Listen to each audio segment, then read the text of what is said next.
Pagi itu, udara Jakarta terasa gerah, seperti biasa, di antara lalu lintas, padat, dan gudang-gudang tinggi yang menjulang. Seorang pria berjalan perlahan menuju sebuah gedung kantor pencakar langit yang terkenal sebagai markas perusahaan teknologi paling canggih di Indonesia, Skyloop Corp. Pria itu bernama Raihan. Penampilannya sederhana, bahkan cenderung terlihat kacau. Menurut standar perkantoran elit, ia mengenakan kaos polos kusam, warna abu-abu, celana jeans yang mulai pudar warnanya, dan membawa ransel usang berisi laptop tua, serta setumpuk kertas, catatan tangan. Sepatu Raihan sudah tampak aus, solnya hampir terlepas. Tapi wajahnya tetap tenang, dengan mata yang penuh keyakinan. Raihan bukan datang untuk melamar kerja, dia datang membawa mimpi-mimpi besar yang dia yakini bisa mengubah dunia. Di dalam tasnya ada rancangan teknologi ciptaannya sendiri, sebuah sistem kecerdasan buatan berbasis algoritma kuantum yang bisa memproses data dalam kecepatan ekstrem. Ia percaya sistem ini bisa merevolusi industri finansial dan perbankan. Beberapa minggu lalu, Raihan sudah mengirim email ke perusahaan itu, menawarkan ide dan meminta waktu presentasi. Tak disangka, salah satu manajer teknis di Skyloop, bernama Pak Andra, merespons dan menyarankan Raihan untuk datang langsung ke kantor untuk pitching ide secara langsung. Itulah sebabnya hari ini Raihan ada di lobi gedung. Tapi rencana tidak berjalan semulus yang dia harapkan. "Maaf mas, sudah ada janji sama siapa?" tanya resepsionis, wanita muda dengan riasan rapi dan seragam elegan. "Saya sudah kirim email ke Pak Andra, katanya saya bisa datang pagi ini untuk presentasi," jawab Raihan dengan sopan. "Bisa tunjukkan surat undangan? Atau badge undangan?" tanya resepsionis lagi. Raihan membuka ponsel tuanya, menunjukkan email, tapi sebelum resepsionis sempat melihat lebih lanjut, seorang wanita cantik dan berpenampilan sangat profesional keluar dari lift. Blazernya mewah, langkahnya cepat dan percaya diri. Semua orang di sekitar langsung menunduk sedikit atau menyapa penuh hormat. Dia adalah Celia, CEO Skyloop, muda, cerdas, dan punya reputasi sebagai pemimpin yang tajam dan tegas. Matanya langsung tertuju pada Raihan yang berdiri dengan pakaian sederhana dan ransel kusam. Dia menoleh ke resepsionis sambil berbisik, "Dia siapa?" "Saya kurang tahu, Bu. Katanya mau ketemu Pak Andra," jawab resepsionis setengah berbisik. Celia menatap Raihan dengan sedikit heran, lalu mendekat dengan senyum tipis. Tapi nada bicaranya terdengar menyindir. "Mas, ini kantor, bukan tempat minta donasi ya," katanya pelan, namun cukup terdengar tajam. Raihan menunduk sebentar, lalu menjawab dengan nada tenang, "Saya bukan minta donasi, Bu. Saya datang untuk presentasi teknologi. Sudah konfirmasi lewat email." Celia mengangkat alis, lalu melirik penampilan Raihan lagi. Katanya sambil tersenyum sinis, "Mas yakin gak salah tempat?" Raihan hanya tersenyum, "Saya yakin, Bu. Tapi mungkin saya salah waktu." Celia menghela napas pendek dan berbalik masuk lift tanpa berkata apa-apa lagi. Beberapa staf yang melihat adegan itu pun ikut tertawa kecil, mengira Raihan hanyalah orang iseng yang main koba-koba. Raihan berdiri sebentar, lalu pelen-pelen keluar dari gedung. Tidak ada kemarahan di wajahnya, tidak juga kecewa berlebihan, hanya tatapan tenang dari seseorang yang sudah sering diremehkan, tapi tetap melangkah. Saat keluar dari gedung, Raihan menatap ke langit. "Mereka belum tahu siapa saya," gumamnya dalam hati. Sambil menyusuri trotoar panas, ia membuka catatannya. Kertas-kertas penuh coretan kode dan rumus matematika. Ia periksa satu-satu, memastikan bahwa semuanya siap. Ia belum menyerah. Bahkan, ia semakin yakin, jika dunia belum siap mendengarkan idenya, maka ia akan buat dunia tak bisa menghindar dari teknologi yang ia bangun. Raihan pulang ke kontrakannya di pinggiran Jakarta. Tempat tinggalnya sederhana, bahkan bisa dibilang sangat minim fasilitas.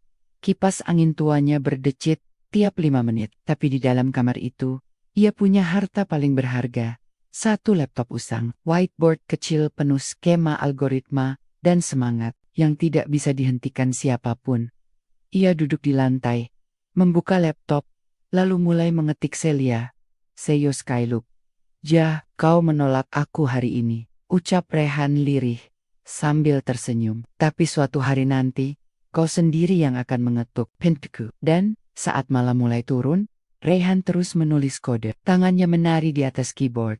Matanya fokus menatap layar. Sambil memandangi layar laptop yang hanya bercahaya redup karena baterainya hampir habis, Rayhan kembali teringat masa lalu. Setiap kali dunia meragukannya, kenangan itu seperti datang lagi mengingatkannya siapa dia dan dari mana semua ini bermula. 7 tahun lalu, Rayhan bukan siapa-siapa. Tapi dulu, dia pernah jadi orang yang dibanggakan keluarga. Anak kampung yang berhasil masuk ke salah satu universitas teknik terbaik di Bandung. Nilainya selalu di atas rata-rata. Bahkan pernah menjadi finalis lomba teknologi tingkat nasional. Ia punya cita-cita besar, menciptakan sistem teknologi yang bisa mempercepat kerja manusia, mengurangi waktu, mengurangi biaya, dan menghapus celah korupsi dari sistem keuangan digital. Tapi hidup berkata lain. Di tahun ketiga kuliahnya, ayah Rayhan, yang bekerja sebagai supir truk, mengalami kecelakaan parah. Ia lumpuh dan tak bisa lagi bekerja. Ibu Rayhan, yang sebelumnya hanya ibu rumah tangga, harus merawat ayahnya setiap hari. Biaya rumah sakit menumpuk, dan keluarga mereka terlilit utang tanpa banyak bicara. Rayhan mengambil keputusan besar, berhenti kuliah. Banyak teman dan dosennya menyayangkan hal itu. Bahkan, salah satu dosennya, Bu Tanti, sempat menelepon dan berkata, "Ray, kamu itu salah satu mahasiswa paling cerdas yang saya punya. Jangan menyerah karena masalah uang. Kita bisa cari beasiswa." Tapi Rayhan sudah mantap. "Terima kasih Bu, tapi orang tua saya lebih penting sekarang. Saya bisa belajar sendiri." Sejak saat itu, Rayhan mulai bekerja serabutan. Pernah jadi kasir warnet, jaga konter pulsa, bahkan sempat narik ojek online. Tapi setiap malam, di sela-lelanya, ia selalu menyempatkan diri belajar coding, nonton video seminar teknologi, baca jurnal online, dan mengotak-atik algoritma buatannya sendiri. Ia menuliskan semua idenya di buku catatan kecil yang sampai sekarang masih dia simpan di kontrakan kecil. Ukuran 3x4 meter yang ia sewa sendiri, Rayhan membangun sesuatu yang tak banyak orang tahu. Sebuah proyek pribadi bernama Flux, sebuah sistem komputasi AI yang bisa bekerja dengan tingkat efisiensi data super tinggi. Bahkan dalam server dengan kapasitas kecil, sistem itu awalnya hanya coba-coba. Tapi semakin hari, hasilnya mulai menunjukkan potensi yang luar biasa. Misalnya, saat algoritmanya ia uji dengan simulasi transaksi, sistemnya mampu menyelesaikan 1 juta data hanya dalam 0,2 detik. Itu jauh lebih cepat dari sistem bank konvensional. Namun tentu, membangun teknologi hebat bukan hanya soal ide dan logika. Rayhan butuh sumber daya, butuh dukungan, dan terutama butuh kepercayaan. Itulah alasan ia mencoba masuk ke perusahaan besar, seperti Skyloop. Tapi seperti kejadian pagi tadi, penampilan dan latar belakangnya membuat orang langsung menilainya. Dari luar, tak ada yang bertanya ide seperti apa yang ia bawa. Tak ada yang sempat mendengar penjelasannya. Tapi Rayhan tidak menyerah. Ia percaya, dunia bisa saja buta hari ini. Tapi besok, ketika hasil bicaranya lebih keras dari penampilan, semua akan mendengarkan. Hari-hari berikutnya ia habiskan memperbaiki sistemnya. Ia mengoptimalkan modul kecerdasan buatan yang bisa mempelajari pola transaksi dalam waktu nyata. Tak hanya itu, Rayhan mulai mengembangkan bagian paling revolusioner dari sistemnya, neurorouting, sebuah teknik baru yang mampu memilih jalur data paling efisien dalam jaringan global hanya dalam sepersekian detik. Satu malam, saat hujan deras mengguyur genteng seng kontrakannya, Rayhan mendapatkan notifikasi di layar laptop. Simulasi berhasil. Waktu proses 13 detik. Tingkat akurasi 99,97%. Rayhan terdiam. Dadanya bergemuruh. Ini bukan mimpi lagi. Teknologinya benar-benar berhasil.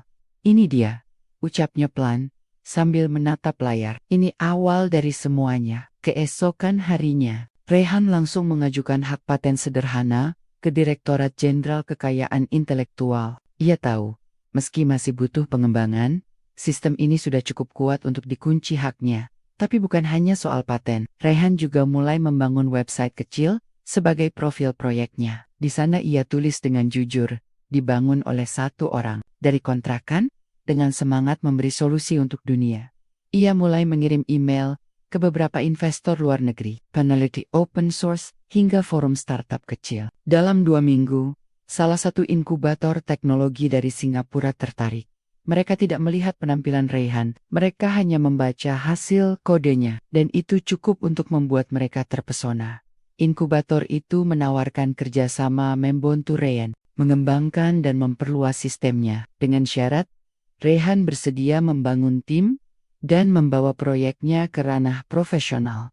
Rayhan mengangguk tanpa ragu. Ini langkah baru, ini saatnya naik level. Sementara itu, di sisi lain, kota Chiliaco Skyloop sedang menatap laporan tentang teknologi yang mulai viral di forum-forum teknologi internasional. Ea Mengernia, nama startupnya Neuroflux. Kenapa banyak orang bicara tentang ini? Tanyanya ke asistennya. Asistennya menjawab sambil menyerahkan tablet. Ini Bu, katanya sistemnya bisa proses miliaran transaksi mikro per detik. Pendiri utamanya, seorang anak muda Indonesia, namanya Rayhan. Celia membeku sejenak, lalu matanya melebar. Rayhan? Gumamnya pelan. Jangan-jangan yang waktu itu. Celia menatap layar tabletnya dalam diam. Nama itu, wajah itu, perlahan mulai menyatu dalam ingatannya. Ia menarik napas panjang, lalu menyender ke kursinya. Bayangan tentang pria berkaos kusam yang berdiri di lobi Skyloop 2 tahun lalu muncul. Lagi di benaknya, ransel tua, sepatu lusuh, senyum tenang. Saat itu, ia yakin pria itu hanyalah orang iseng yang mengaku punya ide besar tapi sekarang, Neuroflux, nama perusahaan itu, mendadak jadi sorotan dunia. Dalam hitungan minggu, media, teknologi dari Eropa hingga Amerika membicarakan sistem milik startup tersebut. Bahkan beberapa bank dan lembaga keuangan internasional dilaporkan tertarik untuk mengintegrasikan teknologi ciptaan mereka. Celia membuka artikel demi artikel. Semua memuat nama yang sama. Founder, Rayhan A. Ramadan, 28 tahun, Jakarta, Indonesia. Celia merasa campur aduk, terkejut, kagum, dan sedikit malu. Ia menatap keluar jendela kantor yang besar dan modern itu. Berpikir dalam diam. Dunia teknologi memang keras. Kadang, orang yang paling berbakat justru datang dari tempat yang paling tak terduga. Sementara itu, di Singapura, Rayhan sedang berdiri di depan cermin, mengenakan setelan jas sederhana berwarna abu-abu gelap. Ini hari yang penting, hari pertama. Ia akan tampil sebagai pembicara utama dalam sebuah konferensi teknologi tingkat Asia. Undangan ini datang langsung dari Secho Inkubator yang membantu Neuroflux berkembang.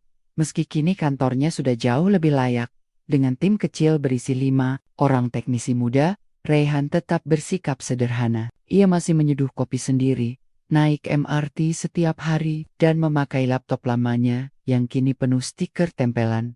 Mas, kamu siap? Tanya Dea, salah satu programmer di timnya, yang juga bertugas sebagai koordinator acara hari ini. Rayhan mengangguk, sambil tersenyum, siap, walau jantung agak deg-degan. Dea tertawa kecil. Tenang Mas, ini waktunya dunia tahu siapa kamu sebenarnya. Di ballroom hotel tempat konferensi berlangsung, para peserta sudah mulai memenuhi ruangan. Ada puluhan CEO startup, investor, ahli teknologi, dan media dari berbagai negara. Dan di barisan depan, duduk seseorang yang tak disangka-sangka oleh Rayhan. Celia. Celia hadir sebagai salah satu panelis dalam sesi diskusi teknologi yang akan berlangsung setelah presentasi utama Rayhan. Ia tidak tahu Rayhan akan tampil sebagai pembicara utama hari ini. Tapi saat melihat nama di layar pembuka acara, matanya langsung membesar. Tak lama kemudian, Rayhan naik ke atas panggung. Dengan tenang, ia membuka sesi presentasi. Selamat pagi semua, nama saya Rayhan, saya bukan lulusan kampus luar negeri. Saya bukan mantan engineer perusahaan besar, tapi saya punya satu mimpi sederhana. Membuat teknologi yang bekerja lebih cepat dari waktu, dan lebih adil dari sistem. Suara Rayhan terdengar jelas dan mantap.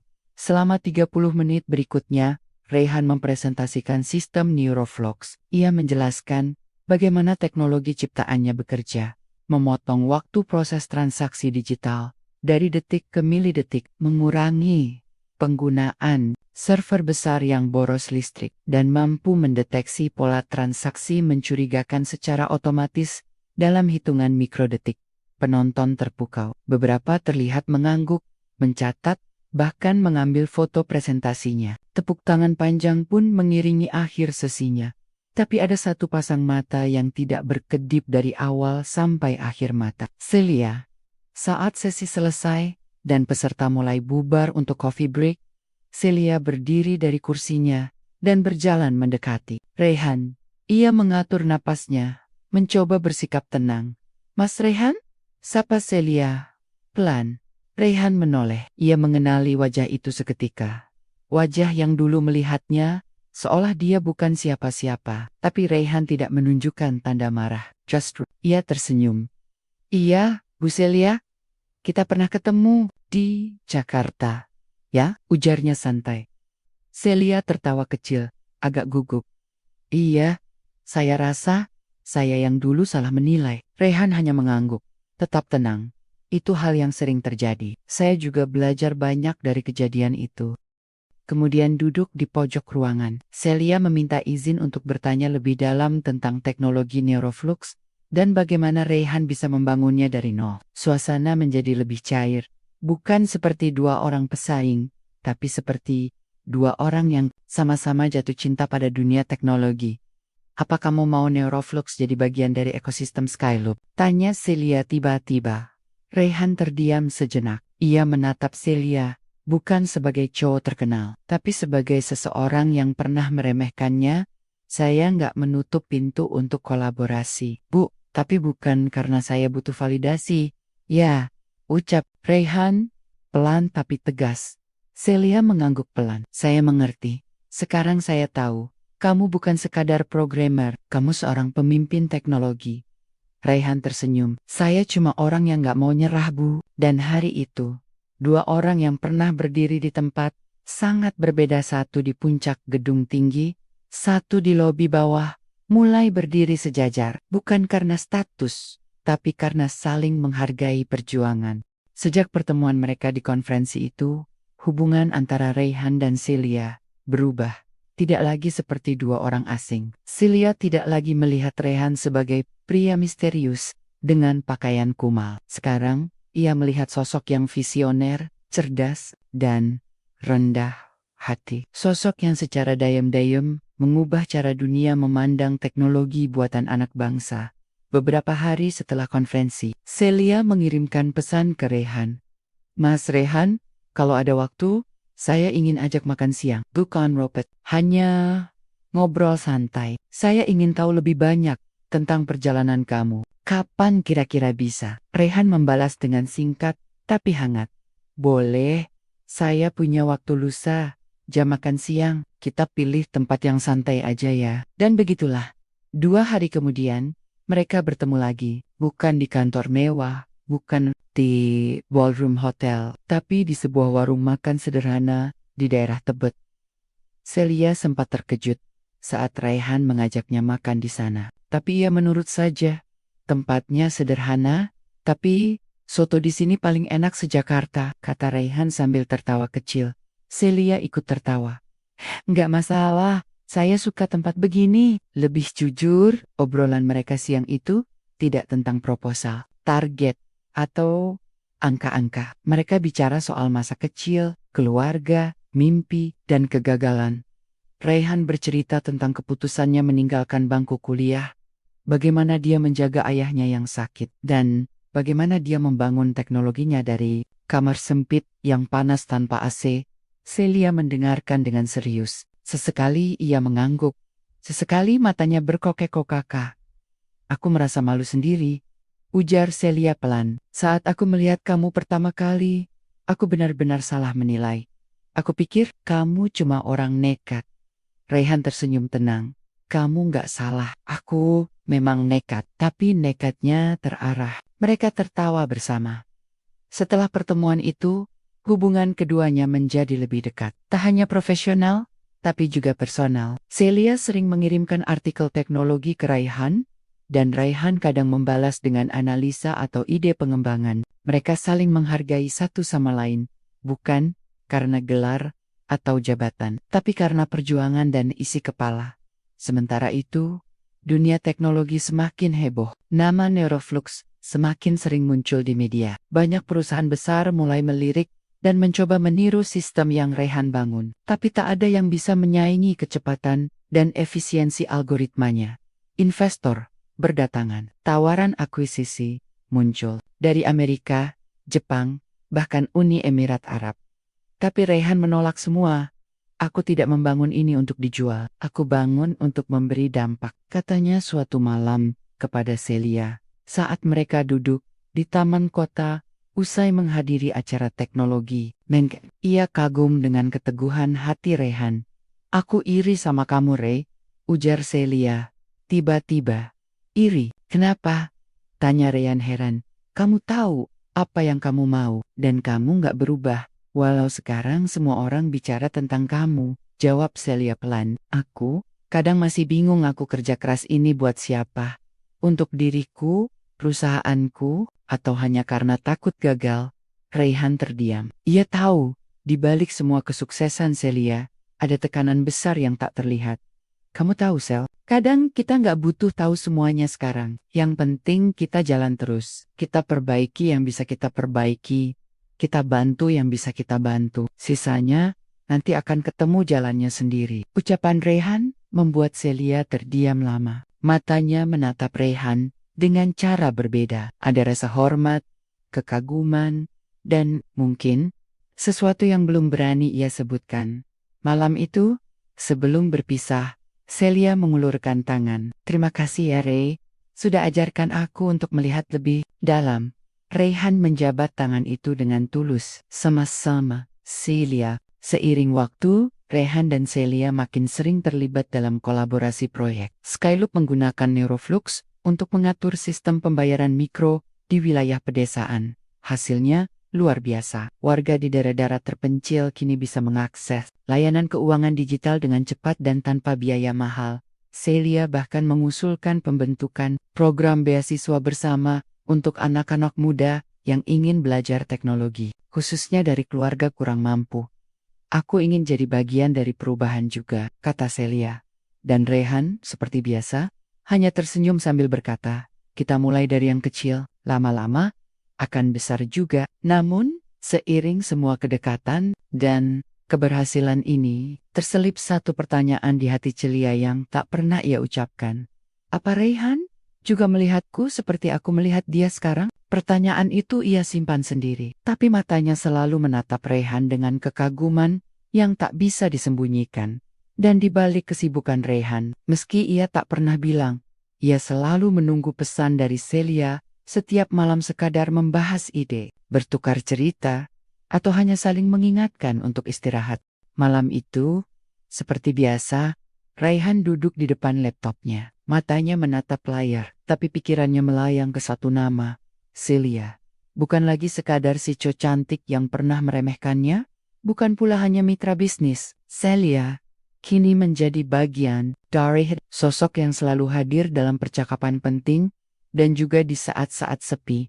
Satu notifikasi masuk. Ray, kamu sibuk? Aku butuh pendapat kamu tentang tawaran ini. Raihan membuka lampiran yang dikirim Celia. Matanya menyipit, membaca isi file PDF, proposal akuisisi dari sebuah perusahaan raksasa teknologi asal Amerika. Nilainya tidak main-main, 3 triliun rupiah. Itu tawaran untuk membeli 60% saham Neuroflux. Celia mengirim pesan lanjutan. Kalau ini diterima, kita langsung bisa ekspansi ke 30 negara. Tim kamu, Eman kamu, jadi Chief Scientist Global, dan aku juga akan ikut sebagai strategic partner mereka. Gimana? Raihan menarik napas panjang, matanya kembali menatap angka-angka. Itu sebagian orang mungkin akan langsung setuju. Tawaran itu sangat besar, jaminan masa depan. Nama Raihan akan mendunia lebih cepat. Tapi bagi Raihan, angka sebesar itu justru membuatnya gelisah. Ia merasa seperti sedang diuji. Apa ia tetap memegang prinsip atau terbawa arus gemerlap dunia bisnis? Setelah berpikir cukup lama, ia membalas, besok kita ngobrol langsung aja ya Sel. Aku mau jelasin langsung. Keesokan harinya, mereka bertemu di rooftop kantor Neuroflux yang sederhana, tapi nyaman. Angin sore bertiup lembut. Jakarta di kejauhan terlihat padat dan berisik seperti. Tapi di tempat itu, hanya ada dua orang yang sedang menimbang masa depan. Celia duduk menatap Raihan, mencoba membaca pikirannya. Aku tahu tawarannya besar, Ray. Tapi ini bukan soal uang kan? Tanya Celia membuka percakapan. Raihan mengangguk, pelan. Iya, bukan soal uang. Ini soal kontrol. Kita baru mulai. Aku takut kalau kita serahkan ke mereka sekarang, arah teknologi ini nggak akan lagi seperti yang kita niatkan dari awal. Celia menunduk, berpikir sejenak. Tapi kamu juga harus tahu, untuk bisa tumbuh lebih cepat, kita butuh jaringan besar. Butuh orang-orang kuat yang bisa bantu buka pintu-pintu yang selama ini tertutup. Raihan memandang Celia. Aku ngerti, Sel. Tapi aku bangun ini bukan buat cari jalan cepat. Aku bangun karena ingin sistem ini jadi solusi, bukan sekadar komoditas. Kamu sendiri yang bilang waktu itu, kamu ingin jadi bagian dari perubahan. Bukan. Celia terdiam. Ia ingat benar ucapannya sendiri waktu itu. Tapi sekarang, situasinya jauh lebih rumit. Jadi, kamu benar-benar mau nolak tawaran ini? Tanyanya lirih. Raihan tersenyum, tenang, tapi mantap. Ya, kalau mereka benar-benar niat berkontribusi, mereka bisa bantu, tanpa harus ambil alih kendali. Kita bisa undang mereka untuk kolaborasi, bukan akuisisi. Celia tersenyum kecut. Kamu tetap Raihan yang dulu ya. Keras kepala. Raihan tertawa pelan. Kepala boleh keras, tapi hati tetap fleksibel. Mereka berdua tertawa. Tapi dalam hati Celia tahu, Raihan memang bukan orang biasa. Ia tidak tergoda angka besar, tidak silau oleh jabatan, dan tidak pernah mau kehilangan arah hanya karena peluang cepat. Dan itulah yang membuat Celia semakin kagum. Beberapa hari kemudian, Raihan mengumumkan keputusan mereka di sebuah acara media teknologi. Neuroflux tidak akan dijual. Kami membuka peluang kolaborasi global, tapi kepemilikan dan arah inovasi tetap kami jaga. Berita itu langsung menjadi viral. Banyak yang memuji keberanian Raihan, tapi tidak sedikit juga yang menyindirnya sebagai terlalu idealis dan menolak kesempatan emas. Tapi Raihan tidak peduli. Baginya, ini bukan soal balas dendam pada dunia yang dulu meremehkannya. Ini soal menunjukkan cara yang lebih elegan, bertahan dengan prinsip, tumbuh dengan integritas. Dan satu hal yang tak ia duga, keputusan itu justru membuat nama Raihan dan Neuroflux semakin dihormati. Beberapa universitas dunia mulai mengundangnya untuk menjadi pembicara kehormatan. Pemerintah Indonesia menawarkan dukungan penuh untuk ekspansi ke wilayah terpencil. Bahkan, beberapa inovator muda Indonesia mulai mengirim pesan kepada Raihan, mengaku terinspirasi oleh perjalanan hidupnya. Di salah satu malam yang tenang, Celia mengirim pesan singkat. Hari ini aku diajak rapat sama investor luar, tapi sepanjang rapat aku cuma mikir, Raihan pasti nolak tawaran ini juga. Raihan hanya membalas, haha, bisa jadi, tapi aku bangga. Kamu ikut rapat itu. Kamu hebat, Cel. Beberapa menit kemudian, Celia mengirim balasan yang membuat Raihan terdiam cukup lama. Kalau bukan karena kamu, aku mungkin masih sibuk ngejar angka, tapi sekarang aku pengen sesuatu yang lebih nyata, sesuatu yang bisa aku banggakan, dan seseorang juga. Raihan membaca kalimat itu berulang kali, tapi seperti biasa, ia tidak langsung membalas. Ia hanya tersenyum kecil, lalu menatap langit malam dari jendela kamarnya. 3 bulan setelah keputusan besar itu, Neuroflux tumbuh semakin kuat. Teknologinya kini digunakan oleh sistem pembayaran cepat di 11 negara berkembang. Raihan bersama tim kecilnya terus menyempurnakan algoritma yang mampu memproses miliaran transaksi mikro per detik dengan biaya sangat rendah. Namun di balik kesibukan itu, hubungan Raihan dan Celia juga berkembang secara diam-diam, perlahan, tapi terasa dalam. Mereka tidak pernah menyebut hubungan itu dengan kata pacaran atau dekat. Tapi semua orang di sekeliling mereka bisa melihatnya dengan jelas. Cara Celia tertawa saat membaca pesan Raihan, atau cara Raihan memperhatikan setiap detail saat Celia bicara. Malam itu, mereka duduk di sebuah rooftop cafe kecil di Bandung. Kota yang dulu pernah menjadi tempat awal perjuangan Rehan saat masih kuliah dan bermimpi besar. Aku selalu suka suasana kota ini, kata Rehan sambil menatap kerlip lampu. Celia mengangguk. Tenang, nggak terlalu ramai, tapi punya banyak cerita. Lalu, ia menatap Rehan. Kalau kamu disuruh milih sekarang, tetap pengen hidup sederhana begini, padahal kamu udah bisa punya semuanya. Rehan tersenyum. Aku cuma pengen tetap bisa dengar suara hati. Dunia ini udah ribut banget. Kalau aku ekat-ikatan bising, nanti malah lupa tujuan. Celia diam sejenak. Ia memandangi Rehan lama. Kamu tahu nggak, Re? Tanyanya. Pelan. Di awal aku bangun Skyloop, aku semangat banget. Tapi lama-lama aku merasa kayak robot. Kejar target, rapat, investor, laporan, ulang lagi. Dan aku pikir, itu satu-satunya jalan. Rehan menoleh. Terus sekarang aku lihat kamu. Kamu bangun semuanya dari nol. Bukan cuma bikin sistem cepat, tapi kamu bikin banyak orang percaya kalau bermakna itu lebih penting dari sekadar terkenal. Aku iri dan aku belajar banyak dari kamu. Raihan hanya tertawa pelan. Aku juga belajar dari kamu. Kamu keras kepala, tapi berani berubah. Dan itu nggak semua orang bisa. Hening sejenak. Lalu Celia menunduk, suaranya makin pelan. Ray, kalau suatu hari nanti aku berhenti jadi CEO, terus hidup lebih sederhana, kamu kira aku bakal bisa tetap bahagia? Rayhan memandangnya lama, senyum kecil muncul di wajahnya. Kalau kamu berhenti jadi CEO, dan mulai jadi diri kamu yang paling jujur, aku yakin kamu akan lebih bahagia. Dan kalau kamu butuh teman buat mulai dari nol lagi, aku selalu ada. Celia menatap Rayhan dalam diam. Matanya mulai berkaca-kaca. Tanpa suara, ia menggenggam tangan Rayhan di atas meja. Malam itu, tidak ada pengakuan cinta, tidak ada janji manis. Tapi genggaman itu cukup untuk menjelaskan semuanya. 2 tahun kemudian, Rayhan duduk di sebuah ruang kelas kecil di pedalaman Kalimantan. Ia sedang mengajar belasan anak sekolah dasar tentang dasar-dasar logika komputer. Di papan tulis, ia menulis pelan.